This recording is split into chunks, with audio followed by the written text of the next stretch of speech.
You are here for part of our professional development series that we put on in Business Career Services, and this panel is about the value of internships. So you'll see on the slide that we've got 3 student panelists, Taylor, Molly, and Tanner, and then we've got a wonderful employer panelist as well, Mac McLean from C.H. Robinson. So I will stop sharing this slide and I will get us started. All right, so I'll start with our student panelists first. Taylor, we'll start with you if you don't mind. Would you introduce yourself, tell us your major and where you had your internship? Hi everyone, my name is Taylor. My major is digital marketing with a minor in business analytics, and I had an internship the summer after my sophomore year with Winston Starts, which is a nonprofit that serves as a hub for startup companies to provide them resources to help scale their business. And so I did content marketing for both Winston Starts and a startup company that was part of Winston Starts cohort called Unbox the Dress. And Taylor, that was a virtual internship, is that correct? Yes, it was virtual. Okay, cool. And Molly, how about you go next? So, hi everyone. My name is Molly. I'm a double major in international business and global studies and minoring in Spanish. I did 2 internships actually last year. One was for academic credit as part of like international business. And so I spent the semester in Ireland doing, working for a nonprofit doing marketing and sort of like just miscellaneous things for them. But then that had to end early. And so then I transitioned to a new internship that was fully remote for a different company. It was an e-commerce startup in London. And that was working a lot more on merchandising, supply chain and sourcing for them, which I really, really enjoyed. Thank you. And Tanner, how about you? Hi, my name's Tanner. I'm a senior and I completed my internship last summer after my junior year. I'm a marketing major, and so I had a marketing internship based out of Asheville, North Carolina with a company called Quist Machinery. They're a machinery dealership, and I started off as a marketing intern, and then since then I'm now transitioning into sales for them. So. Wonderful. And finally, we get an employer perspective from Mac McLean. Yeah, so Mac McLean, I'm with C.H. Robinson. I just started there almost 17 years ago. And I've been involved in our internship for the last 6 years. And I did not do an internship when I was in school, but I really see the value of the internships and really like to encourage everybody to get one or many if possible. Thank you. So I think I'll call on someone first and then I'll have the rest of you sort of jump in and we'll start with students. But for all of you, you had some aspect of your internship that was virtual. What was the most challenging part of that? And what advice would you have for students who find themselves in a virtual internship? And maybe Tanner, we'll start with you. So the majority of my internship was virtual. There were some in-person opportunities, but at least initially it was fully virtual. So I'd say the biggest challenge was probably working with a team. So at the time, there were 3 other people working for Quist Machinery. So it was a very small, close group. And at first I kind of felt disconnected being virtual, but I would really encourage people to use the convenience of Zoom. So all the people I was working with, we were all in our homes, but it's really easy to start a meeting or send someone an email or a text and get on Zoom with them and have a conversation. So I would encourage people to use Zoom as much as they can if it's virtual, and really try to work with the people that are part of the company. And Tanner, did you all socialize over Zoom? Did you have like sort of meetings that were not work related? So we had our weekly meetings that were on the schedule, and whether that was to like set our goals for the week or like a weekend review. But throughout the week, I would meet with different people to kind of see how it was going, to check in on me, and they were very accommodating.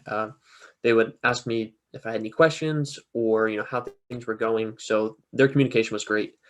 and it really made it more personal. So it was work related generally, like during office hours, but I'd get phone calls from them after work sometimes, asking how it was going and how I was liking it. So I had a great experience for it being virtual. That sounds great. And who would like to jump in next? I would also agree with Tanner. I think it's really important to try to set up a time maybe outside of your weekly meetings, because I know with my internship, it was virtual as well, and it was difficult and awkward at times simply because we were missing, the in-person element of seeing body language and clear facial expressions, etc. So really try to reach out maybe through email to the other interns. And then another challenging part I had was creating a designated work environment. And so I moved back home, and not being like surrounded by students and roommates like I was used to being on campus was very difficult for me.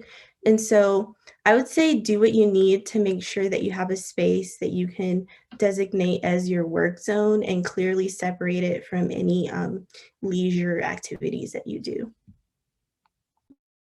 Great advice. Yeah, and mine is a lot sort of along the same lines. I would say like just learning to communicate and who to communicate with, because I would have a team of, there might be 15 different people that I talk to about different things. So I wish I had started earlier, keeping sort of a list of the people I'd met and what they did, like what their job was, so that I was able to say, like, rather than asking like my main manager, like every time I had a question, I would go to him and say, who do I ask this question to? And so if I had started keeping track earlier, who I asked which questions to, it would have been easier to sort of keep track of all the people, because you can't really put names to faces, so it's harder to remember who to talk to. And then another thing was they just have a policy where if you're going to send a message longer than a paragraph, you call them instead. And that was really awesome because it just opened up a lot of more communication, and also just far less confusion if you're trying to explain like problem that you found on the website over a paragraph. Like inevitably they're gonna have a bunch of questions back. So calling from the start rather than waiting for things to get confusing and then calling, like, just makes conversations flow much easier. We would just have like, oh, a 2-minute quick call out of the blue, and that was a lot easier than just trying to wait for them to get back to like a really long message. So that was good. And sort of along the same lines, we had a lot of social channels because it was on Slack. So they would have like fun things, because a lot of their employees were actually remote before the pandemic. So they already had a lot set up for like company culture and things like that that could be done fully virtually. So I wish I had been able to jump in faster with some of the more social channels, because I wasn't sure sort of how much I should get involved in that, just because like I was new obviously and wasn't going to be there for longer than a few months. But definitely I'd say just get involved in all those in little ways if you can. You've all given great advice. And Molly, I like your idea of the list. I would think that even with an in-person internship, that would be a really good strategy, just to keep track of all the new people that you're meeting, which I can imagine could be really overwhelming, even in person, not just in a virtual internship. That's a good idea. All right, so we're going to segue to Mac. And Mac, I know that we were just talking earlier, they did not, C.H. Robinson did not really have a virtual internship. They had an event for students that was virtual. But sort of along the same lines, what do you think is the most challenging part of the internship experience for students from your perspective, and what advice would you give them? So yeah, I think the biggest challenge for us is just missing that face-to-face and letting people come in and kind of see and feel the culture that we have. And then, trying to give the intern a great experience while also, making it a good experience for the team and the mentors and the leaders. And we're still evolving and learning in the process. We haven't got it all figured out by any means.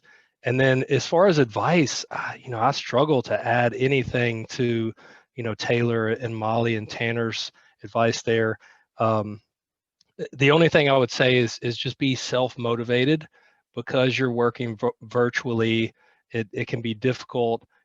Great advice about the workspace, Taylor, and then you talked about getting involved, and then Tanner talked about utilizing Teams and Zoom.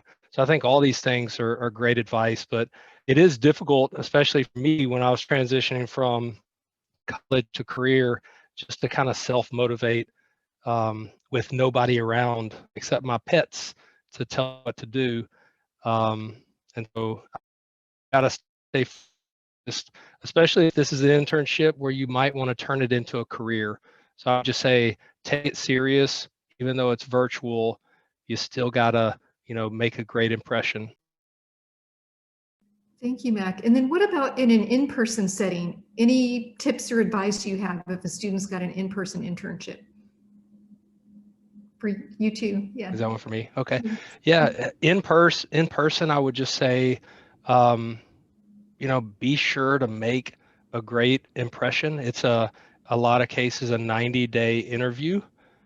So as you're thinking about the things that you would want to portray inside of an interview, be sure to do all those things. Show up on time, do all the little things right. I think majority of the employers know that we can teach people just about anything, but those kind of intangible things, showing up on time, having a positive attitude, being open to feedback and coaching, operating with high character, all these things that really just can't be taught. So the more of those things you can display, I think the better your chances are to move forward in one of those opportunities. That's great advice. Thank you. Yeah, and with my in-person one, I think I knew marketing wasn't the main thing that I wanted to do, and I was using it as a learning experience and everything, and that's why I loved sort of having both different types of internships. But I knew that I wanted to have those people as a great reference. I wanted to learn as much as I could about a field that I knew I wasn't probably going to go into fully, but then in future jobs be able to communicate more easily and know more about those things. So I wanted to learn as much as I could and build up really great relationships with the people that I was working with, just so that I could have sort of that good, the good recommendations and everything moving forward, and also just sort of have practice networking skills and that sort of thing. Thank you. So Taylor, if you don't mind, we'll start with you. Another question for students. How did you find your internship, and what tips do you have for students who are looking, whether it be for a virtual internship or an in-person internship? Sure. So I actually found my internship through an email that Veronica sent via Handshake during the second semester of my sophomore year. And so it sounded like an opportunity that I would be interested in. And I reached out to the recruiter via email and expressed interest in the content marketing intern position and attached my resume and cover letter to the email. And so the recruiter responded to my email and I was able to get an interview relatively quickly. And so that's why I think it's important to reach out to recruiters versus just simply applying for the position. It sets you apart from other applicants, and it shows the company that you truly have an interest in working with them. Originally, my interview was supposed to happen in Peacock, but ended up being moved over to a Zoom interview. And I prepared just as I would if it were in person. So I dressed business casual. I did research on the company prior, and then I practiced as well. Fantastic. Molly or Tanner? I can jump in. So I found it through, it was actually through a school program, sort of like you would do a study abroad. And so they basically facilitate the sort of the international visas and housing and everything like that. So it's like a study abroad, and they find a placement within the city that you're going to and within your career interests. And so that's actually how I got mine, was through that program, because I knew I wanted to do it as a full semester internship and for credit. So yeah. I got my internship is through a company in Asheville, and that's where I'm from. And so I actually already had a connection to someone within that business. So I reached out to the company directly and asked if they had ever done internships. And so I was actually their first intern, but they've already hired an intern for this coming summer. So I would encourage you, if you were interested in an internship for whether it be a smaller business or a business that isn't directly posting about internship opportunities, I would reach out, or whether it's through, or you could reach out to somebody through ASU and see if there's a connection somewhere. But yeah, I would really encourage you to ask just to see if that's something they're interested in, because I also asked a business in Boone to see if they were offering internships. And because of COVID, they ended up not offering one, but it was the same initial strategy, and it worked out. So Well, I like what you're all saying. And Taylor, I think you're right. If you can find out how to reach out to a recruiter for a posted position, whether it's on LinkedIn or in an email, and distinguish yourself that way, or follow up and say, hey, I applied to this position, if you can get their contact info. And sometimes that info is actually in Handshake, so you can find the recruiter's email. But I also like what Tanner is saying, is using your connections and even approaching businesses, especially during COVID. Why not try to create your own internship opportunity if you're not seeing postings that are exactly what you need, or you're applying to things and not necessarily getting interviews? I would say use your network, reach out even to local businesses, or use the contacts you have and see if you can't do an internship and create your own opportunity. So Mac, I'm curious to hear your perspective as an employer. What can students do to not only search for and find the internship, but to land it? What's the secret to getting hired? No, that's a great question. And I just want to kind of rewind back a little bit to the question before and kind of just piggyback on the responses there. I cannot mention how important it is to reach out to people like Veronica and the career services team. They are they're constantly talking to employers. They're constantly putting people in the position to meet recruiters and companies. So utilize these opportunities and utilize all they have to offer. Usually there's resume services. There's all kinds of help that they can do to help get you in with a specific company. Now, Veronica, I've answered that. Now I've forgotten the new question. No worries, and I promise I did not pay Mac to say that, but thank you for the plug. It's absolutely true. Take advantage of our office. But the question was, because you've got this employer perspective, what advice do you have for students who are looking for internships? How best to find one, but also what's the secret to getting hired, to landing it, right? You might apply with 100 other people. How do you end up being the person that gets hired? That's a great question. And as a recruiter, I can tell you that we are going through hundreds of resumes sometimes. So I think first and foremost is utilizing career services, showing up to these events. You'd be surprised how just that small connection can, you reach out. I'll put my email in the chat before we finish up, but reaching out to the employers saying, hey, I really, even if you didn't enjoy what I said, you can say, I really enjoyed what you had to say, and I'm looking for internship opportunities. I applied. Please let me know if there's anything else I can do. So the squeaky wheel literally does get the grease in a lot of cases, and making sure that you're somewhat aggressive in your pursuit of internships and other opportunities. I will say it's fastly becoming a candidates market, so that's really good for y'all. There's more opportunities, it seems, right now than there are people to fill those. But if you can still continue to act like there's a shortage of opportunities and be proactive and get multiple internships, but find the companies that you really want to pursue and try not to put all your eggs in one basket. Have 4 or 5 that you're looking at. You're going to have a lot better opportunity to land one of those rather than putting all your eggs in ABC company, and there's only a limited number of opportunities. I got a little long-winded there. I'm sorry, Veronica. No, that was great. And how do you feel about students reaching out to you either via email or trying to connect with you on LinkedIn? Is that okay with you as a recruiter? 100% on LinkedIn, and email is fine as well. I always try to put myself, whether I'm conducting an interview or interacting with people, I try to put myself in their shoes. And so if someone is proactive and reaching out, and they've gotten my contact information, I probably gave it to them, or maybe you did. So I always try to follow up, and I try to think how I would feel on the other end if I was trying to get an internship or an opportunity. So I try to respond 100% of the time. I've probably missed a few over the years, but it's pretty high, my response rate. like 99.99 probably. That's great. So let's start with Tanner this time. Tanner, what was the most valuable part of your internship experience, would you say?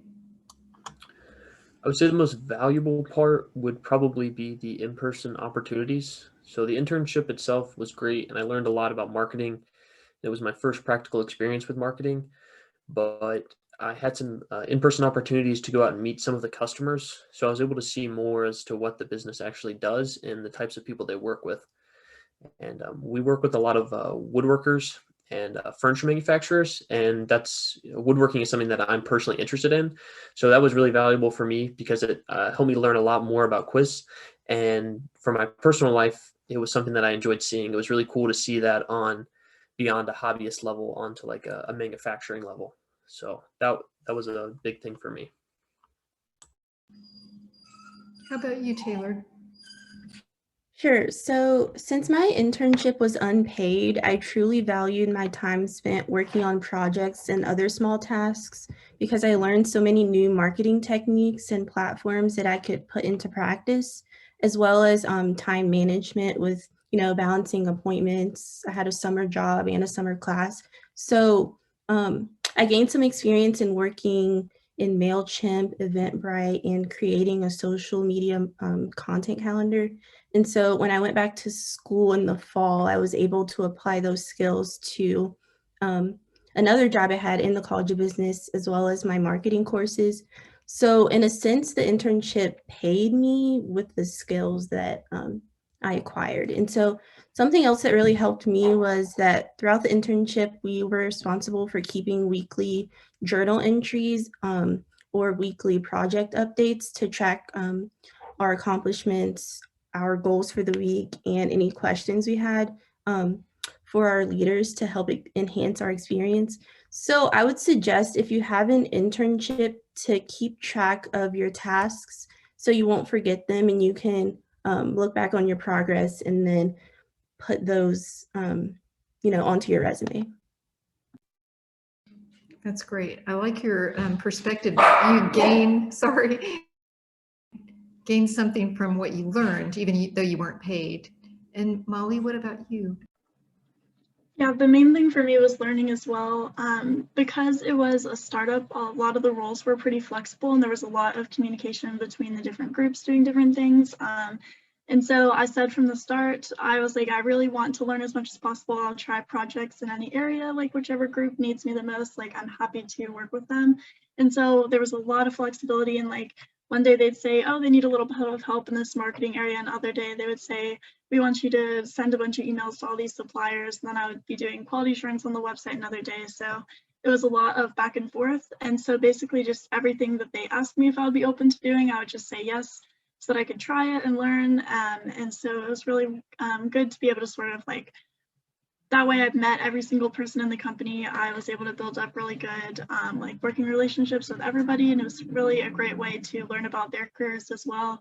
I know like one of the people who I was very interested in, his like entire career was super interesting to me. And so one day I was able to talk to him for like an hour just about like all the different steps that he had taken and his advice moving forward. And like, so that was another just really, really valuable thing, was talking to people about their careers and seeing how it would apply to me and like what I liked about it, what I didn't. And because I felt like I had very little like clarity on what I wanted to do moving forward when I started the internship.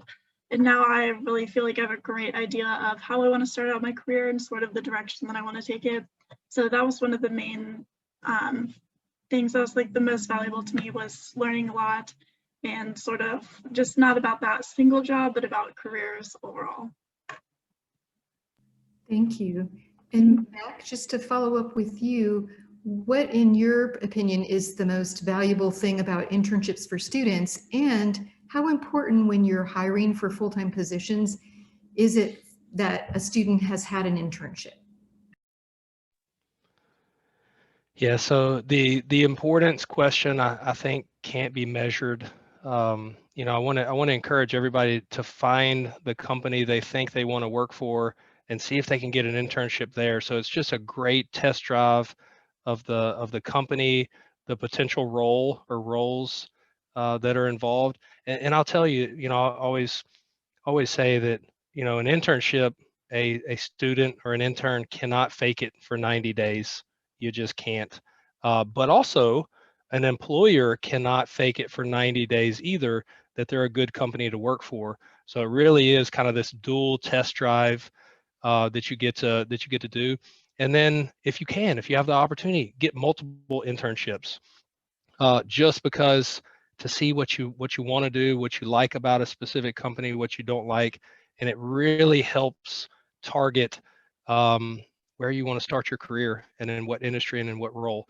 And then the next question is, how important is it to see it on a resume, or for a student to have had it? I think it certainly stands out to me. I don't think it's a deal breaker by any means if someone doesn't have it. There's all kinds of different life circumstances that give people the opportunity for internships, and others that don't have the opportunity to stop working at a specific job or thing they're doing to do an internship. So it's important, but to me, it's more important for the student or for the intern. So not a deal breaker for me. It certainly stands out if they've had one or multiple. Great, thank you. So Molly, let's start with you. What was the outcome of your internship besides what you gained and learned about yourself and the skills you gained? And did it lead to any other opportunity? Yeah, it has, most likely.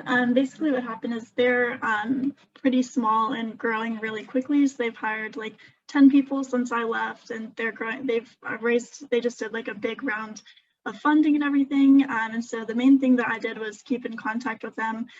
They'd actually thought that I had already graduated and they wanted me to start right after. But then I was like, I have another year of college. So I guess it kind of could have led to a job right away, but obviously I came back and they just, I've kept up with that main sort of like mentor that I talked about. And he just said to email us in the spring, because we'll be hiring all spring. So I'm actually gonna be contacting him within the next like week or two, because it's about 2 months out. I know they don't like plan quite as far ahead as maybe a huge company.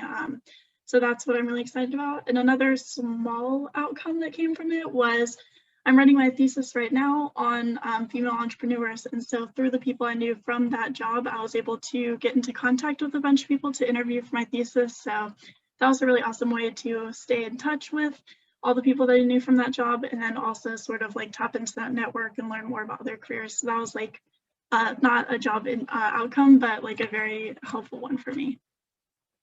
That sounds really interesting. And I don't think the outcome necessarily has to be a job, right? But you never know what things might lead to, whether it's a job or, like you said, just connections. So how about you, Taylor?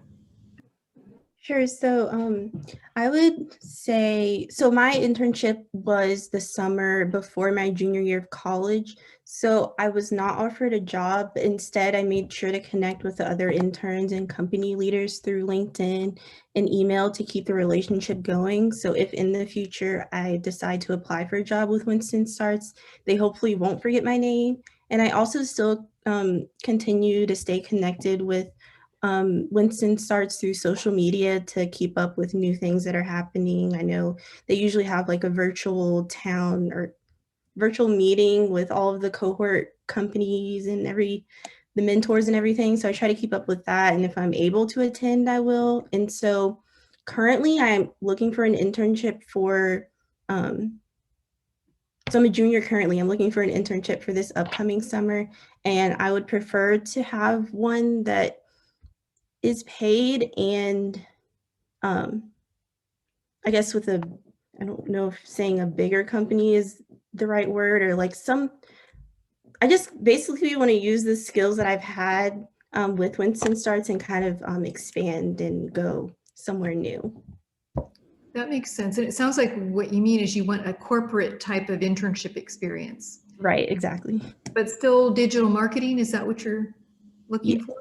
And I would think the fact that you've already got that skill set and you've been building on that would make you really competitive. So good luck to you. And you know where to get help, right? Yes, I do. Thank you. Good. What about you, Tanner? So by the end of my internship, they had actually offered me a full-time position, but I just finished my junior year, so obviously I have this year of school. And so since then, I have continued to work for them part-time. Last semester it was like a 15-hour week commitment, and this semester it's been more like 20 hours. But then at the end of May, I will be starting full-time. And I started as a marketing intern, but I have been transitioning into sales. So at the beginning of my internship, they work with a company called Sandler Training.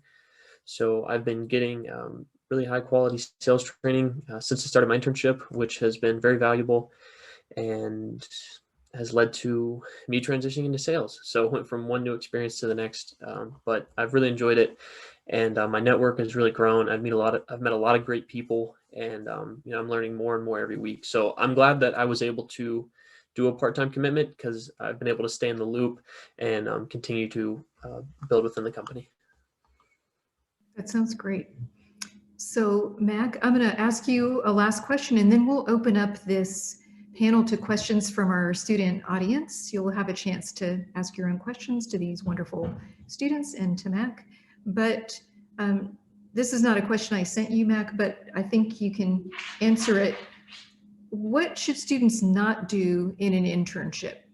So what are some, there are tips of like how to stand out in a good way. What are some things that they should not do? Wow, that's a good question. I'm sitting here going through the list of all of the interns over the years, and so at Robinson, there's a lot of grace, right? Because these are people that are transitioning from college to career. Some have never worked in an office environment. So, but I'm trying to think of things specifically. I would say just kind of sum it all. That's a tough question, because I don't want to get into any specifics, because some of those stories are pretty funny over the years. But I say, anything that you would do to put an opportunity to shine a negative light on yourself would be something you'd want to avoid. And I think a lot of it are the little things. These employers, if they're looking to use their internship as a funnel for full-time roles, they really, doing the little things, showing up, working hard, having a positive attitude. I can't stress the character enough. Trying not to do anything that's gonna put the company's or the intern's character at risk, and then just being coachable. We're all in the internship to learn and to see if this is a good fit. And so if it's an opportunity that you want to pursue, just make sure you put yourself at the top. I do have one. We do hire in something specific. We hire in blocks of interns, usually 3 to 5 at a time. And I think it's easy to kind of get caught in the, just because I'm doing the same as Molly or Tanner or Taylor, what am I doing to stand out in the internship? What is, I don't think employers are looking for just good, they're looking for great if they're going to invest the time, money and time to invest in an individual to move them forward into a career. So what can you do to stand out? And that's not working just as hard as the people around you, but trying to stand out with hard work above and beyond. That's great. And Mac, you all are hiring interns, aren't you?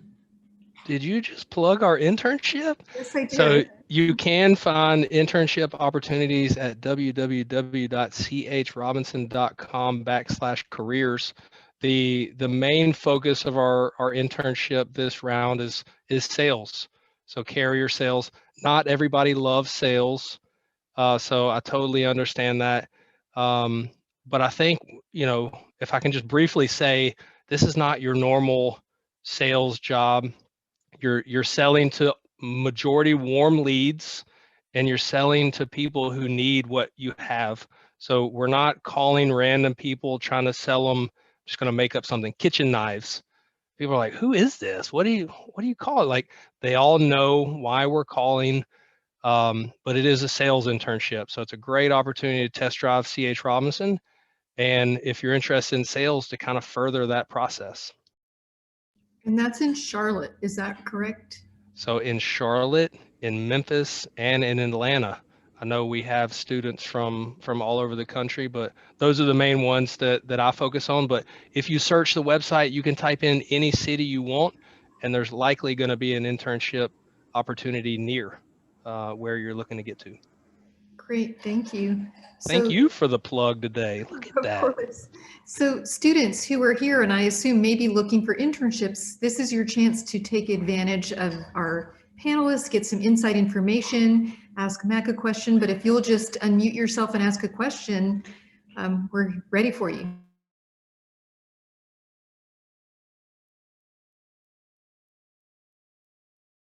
And, it can't be just this awkward silence because none of you are going to ask a question. Someone's got to have one question. I got one.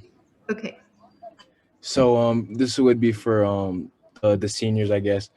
When you guys started your internship, did you guys feel prepared for, like, were there any skills that you felt that you were lacking?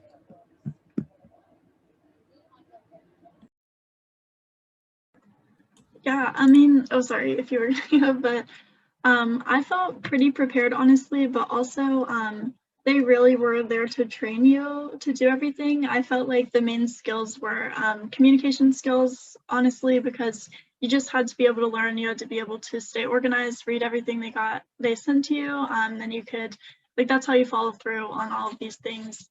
So that would be my main one. And just like generally you want to be fast and efficient with things like Excel or just finding things online, adapt to Slack. So I think just being like technologically adaptable and a good communicator were the most important things for me, because you could learn all of the specific skills and tasks they wanted you to do.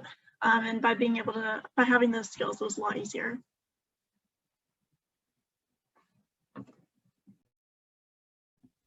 Yeah, I'll piggyback off of what Molly said. I feel like you shouldn't be too nervous about, having to come in with a certain set of skills. The company's really going to be, well, they should be good about, at your meetings, telling you what you need to know and kind of walking you through everything. But like Molly said, just making sure you have a good communication with them and everything is also very good. Would really encourage to ask questions. The company I work for, they have great communication and they pride themselves on it, and it really shows. And one thing they've always encouraged is to ask questions, and I really appreciate that, because going into a virtual internship or an in-person internship, I mean, I was nervous. It was something new and it was my first practical experience, but being able to ask questions and utilizing Zoom for that. So like I said before, everybody's in a different location, but it's so easy to send them an email or a text and get on and ask your question.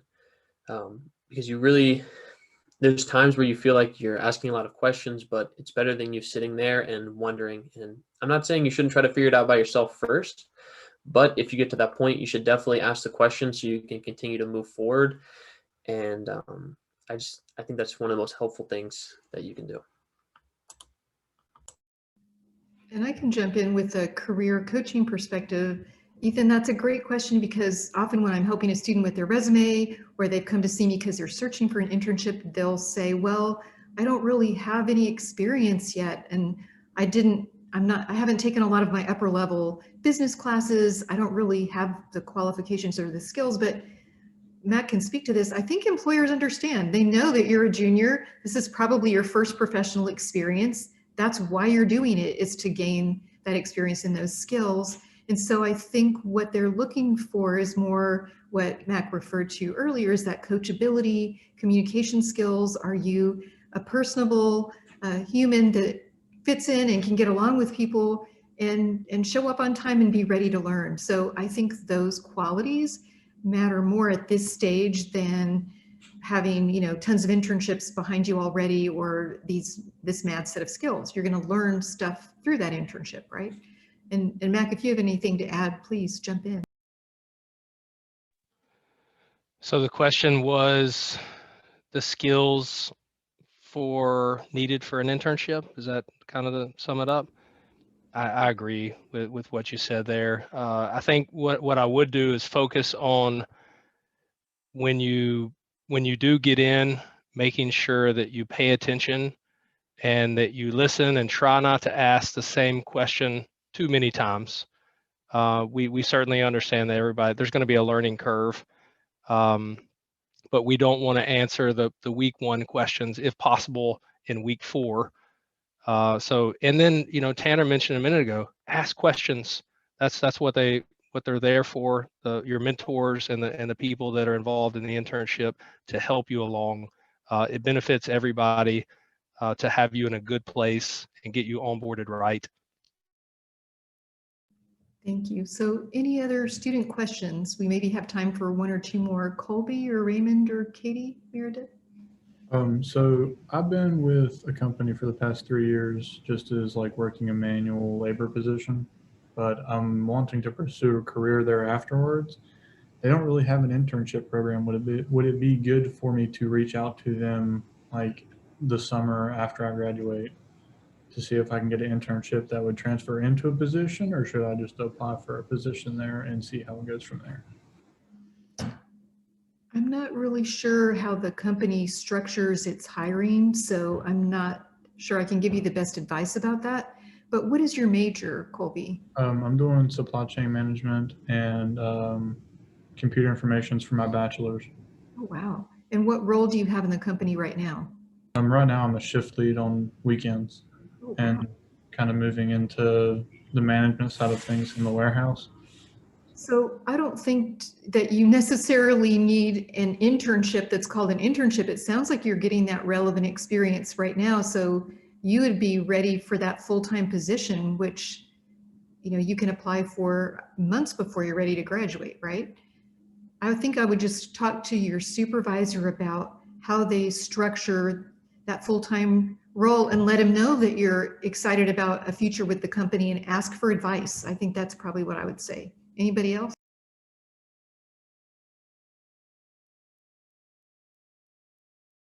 All right.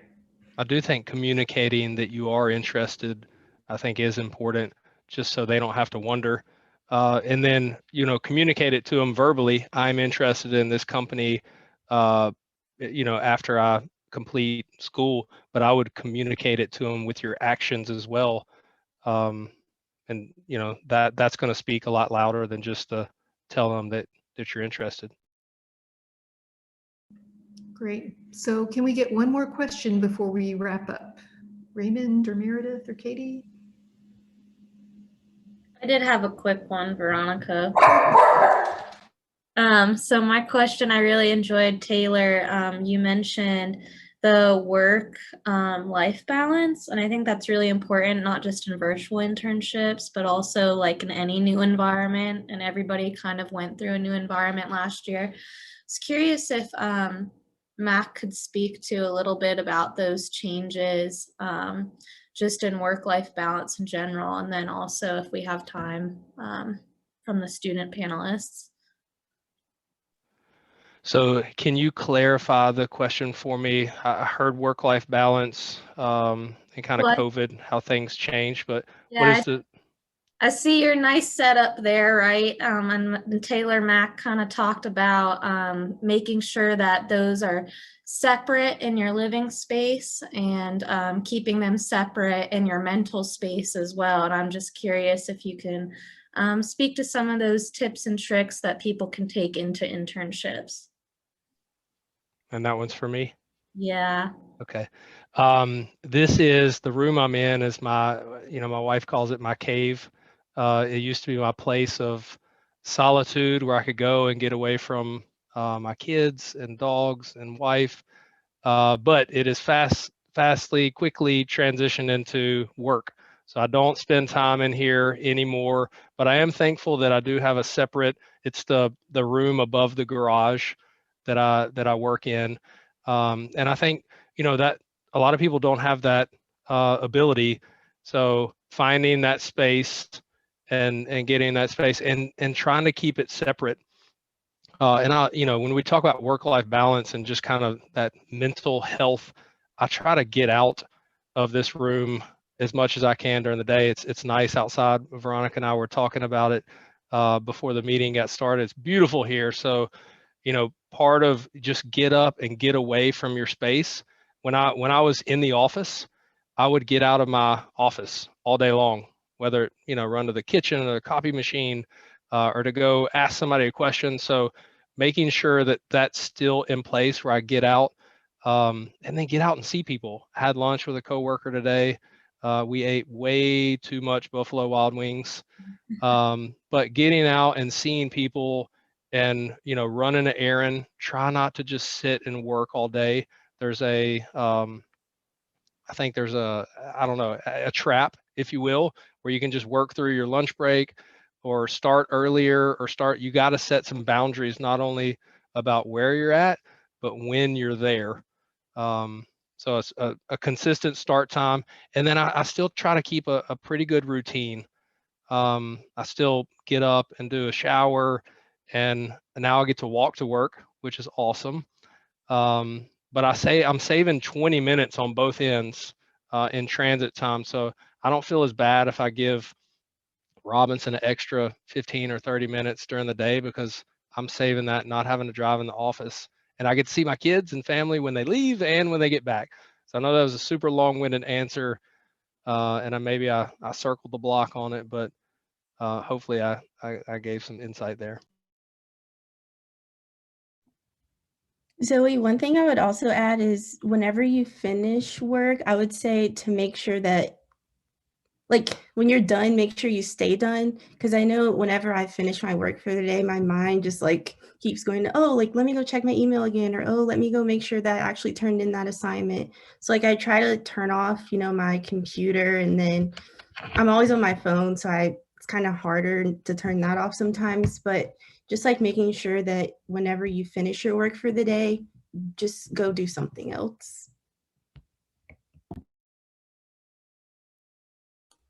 Yeah, I would say with my experience, so I did mine at home rather than staying in Boone. But I really tried to have something not like necessarily planned, but something to like kind of look forward to at the end of the day. And I like to do something outside. So if I've been sitting at my desk working all day, and I will say the space thing is can be more difficult. So my desk was in my room. So it's at the end of my bed.